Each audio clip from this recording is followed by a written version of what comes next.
Hola, buenos días. Qué gusto encontrarnos de nuevo en este amanecer y continuar reavivándonos con la palabra del Señor. Hoy, un nuevo libro, el libro del profeta Ezequiel. Le recuerdo que comparte el enlace de este video, déjenos su like. También, iniciemos en oración. Oh mi Padre, gracias Señor por tus cuidados, por tu misericordia. Estoy junto a mis amigos. Vamos a iniciar el estudio de este libro profético maravilloso. Rogamos, Señor, nos dé sabiduría para entender el mensaje que tienes para nosotros. Que tu Espíritu Santo nos guíe. Lo rogamos en el nombre de tu Hijo amado, Cristo Jesús. Amén. Amén. La introducción al libro de Ezequiel nos dice: el libro lleva por título el nombre de su autor, que significa Dios fortalecerá. Nabucodonosor marchó contra Jerusalén en el año 605 a.C. y se llevó cautivos a Babilonia numerosos aristócratas de Judea, entre ellos Daniel. Esa fue la primera deportación.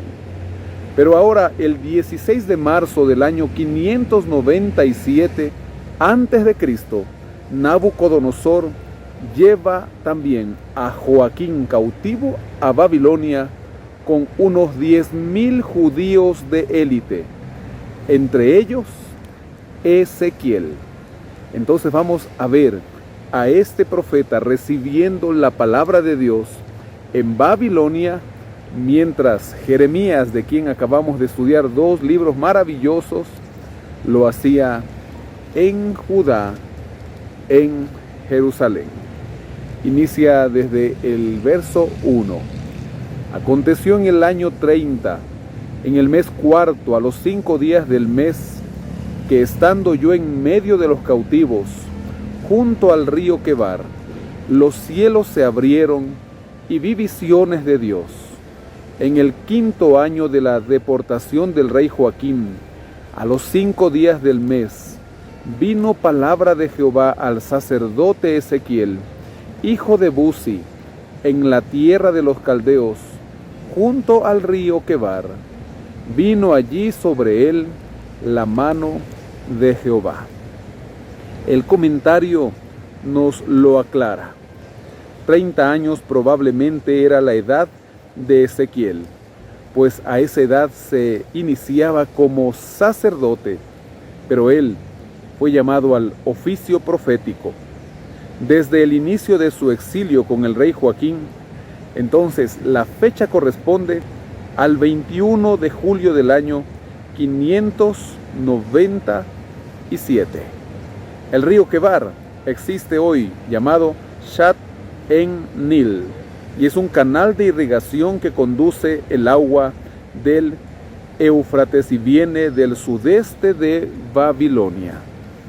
Allí se encontraba el profeta recibiendo su primera visión. Miré y vi que venía del norte un viento huracanado y una gran nube con un fuego envolvente, y alrededor de él un resplandor. En medio del fuego algo semejante al bronce refulgente, y en medio de todo vi la figura de 4 seres vivientes. Esta era su apariencia. Había en ellos un parecido a seres humanos. Cada uno tenía 4 caras y 4 alas. Sus piernas eran rectas y la planta de sus pies como pezuñas de becerro, que centellaban a manera de bronce muy bruñido. Debajo de sus alas, a sus 4 lados, tenían manos humanas. Sus caras y sus alas estaban por los 4 lados. Con las alas se juntaban el uno al otro. No se volvían cuando andaban, sino que cada uno caminaba derecho hacia adelante. El aspecto de sus caras era como una cara de hombre y una cara de león al lado derecho de los 4, y como una cara de buey a la izquierda de los 4. Además, los 4 tenían una cara de águila. Así eran sus caras. Cada uno tenía 2 alas extendidas por encima, las cuales se tocaban entre sí, y con las otras 2 cubrían sus cuerpos. Cada uno caminaba derecho hacia adelante, hacia donde el Espíritu los llevaba.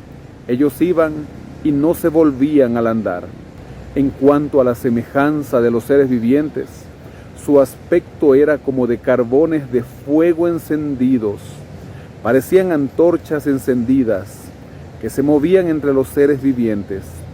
El fuego resplandecía y de él salían relámpagos. Los seres vivientes corrían y regresaban a semejanza de relámpagos.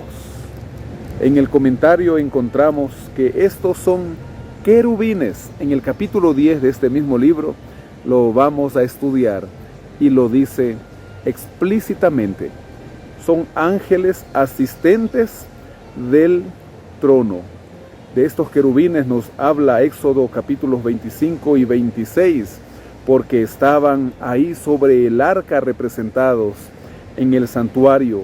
También en Crónicas 28-18, en el primer libro, y en el segundo de las Crónicas, capítulo número 3. Es posible que la apariencia de estos seres vivientes simbolice la plenitud de su naturaleza, funciones y propósitos al llevar a cabo los planes de Dios. Tal vez las ruedas entrecruzadas posibilitaban así movimiento en todas las direcciones, y esto podría representar el juego complicado de los acontecimientos humanos, los cuales se hallan bajo el control divino, simbolizado por las manos debajo de los querubines. Verso 15. Mientras yo miraba a los seres vivientes, he aquí una rueda sobre el suelo junto a los seres vivientes, a los 4 lados. El aspecto de las ruedas y su estructura era semejante al color del crisólito. Las 4 tenían un mismo aspecto. Su apariencia y su estructura eran como una rueda metida en otra. Cuando andaban se movían hacia sus 4 costados, no se volvían al andar. Sus llantas eran altas y espantosas, y llenas de ojos alrededor en las 4. Cuando los seres vivientes andaban, las ruedas andaban junto a ellos, y cuando los seres vivientes se elevaban de la tierra, las ruedas se elevaban. Hacia donde el Espíritu las llevaba, ellas iban, hacia donde las llevaba el Espíritu. Las ruedas también se elevaban tras ellos, porque el espíritu de los seres vivientes estaba en las ruedas. Cuando ellos andaban, andaban ellas, y cuando ellos se detenían ellas. Asimismo, cuando se elevaban de la tierra, las ruedas se elevaban tras ellos, porque el espíritu de los seres vivientes estaba en las ruedas. El estar llenas de ojos, las ruedas, esto simboliza la naturaleza omnisciente de Dios. Lo ve todo y está en todas partes. Verso 22. Sobre las cabezas de los seres vivientes había como una bóveda a manera de cristal, maravilloso, extendido por encima de sus cabezas, y debajo de la bóveda las alas de ellos estaban derechas, extendiéndose la una hacia la otra. Cada uno tenía 2 alas que cubrían su cuerpo.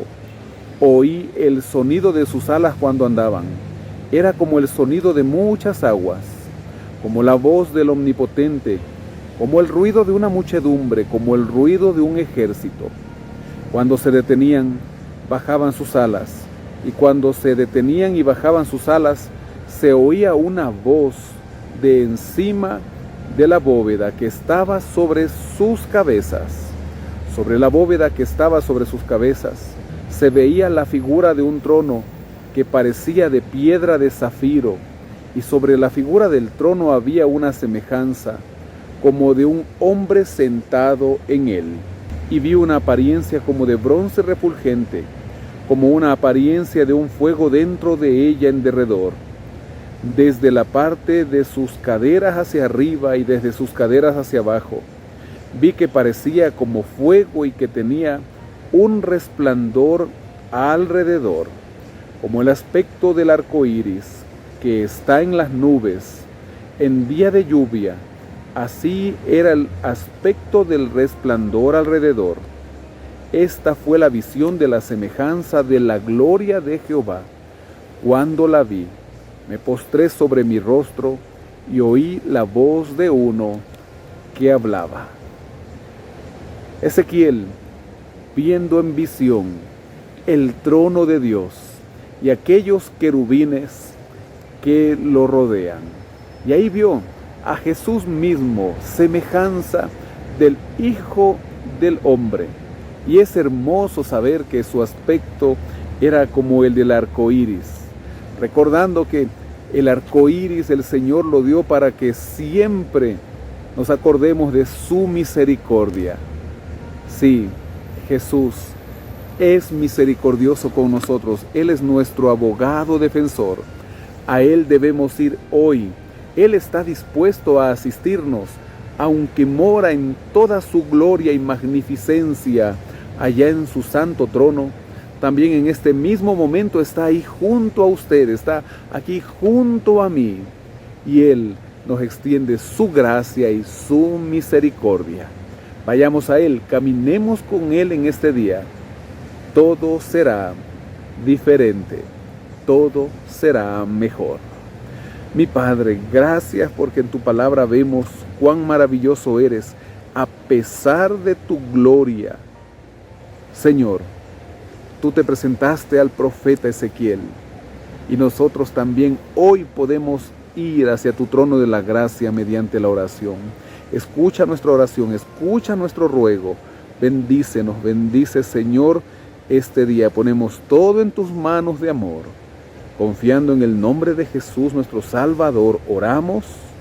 Amén. Amén. Que el Señor le bendiga y guarde.